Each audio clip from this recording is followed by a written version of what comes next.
இஸ்லாம் பெண்களை தாழ்த்தவில்லை, அவர்களை மதிப்புடன் உயர்த்தியது. ஆனால் அல்லாஹ் ஜல்லஜலாலஹு சில வரம்புகளை வைத்திருக்கிறார். அவை பாதுகாப்புக்காக, மரியாதைக்காக.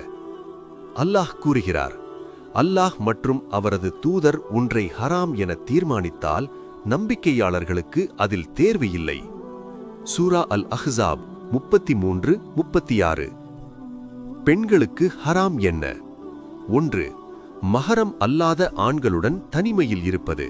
நபி ஸல்லல்லாஹு அலைஹி வஸல்லம் கூறினார், ஒரு ஆண் ஒரு பெண்ணுடன் தனிமையில் இருந்தால் மூன்றாவது ஷைத்தான். சுனன் அத்திர்மிதி. 2.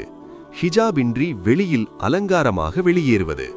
அல்லாஹ் கூறுகிறார், அவர்கள் தங்கள் அழகை வெளிப்படுத்த வேண்டாம். சூரா அன்-நூர் 24-31. 3. விபச்சாரம். அல்லாஹ் கூறுகிறார், விபச்சாரத்திற்கு அணுகாதீர்கள், அது பெரும் அசுத்தம். சூரா அல் இஸ்ரா 17-32. 4. பொய், கிசுகிசு, பின்னால் பழிகூறுதல், பேக் பைட்டிங். அல்லாஹ் கூறுகிறார், ஒருவன் தன் இறந்த சகோதரனின் மாமிசத்தை சாப்பிட விரும்புவானா?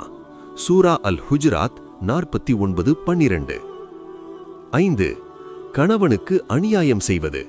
நபி ஸல்லல்லாஹு அலைஹி வஸல்லம் கூறினார், ஒரு பெண் தன் தொழுகை, நோன்பு, கற்பு, கணவனை பாதுகாத்தால் அவளுக்கு ஸ்வர்க்கவாசல் திறக்கும். முஸ்னத் அஹ்மத் பின் ஹம்பல். முடிவு: இஸ்லாம் கட்டுப்பாடுகள் விதிப்பதில்லை, அது காப்பாற்றுகிறது.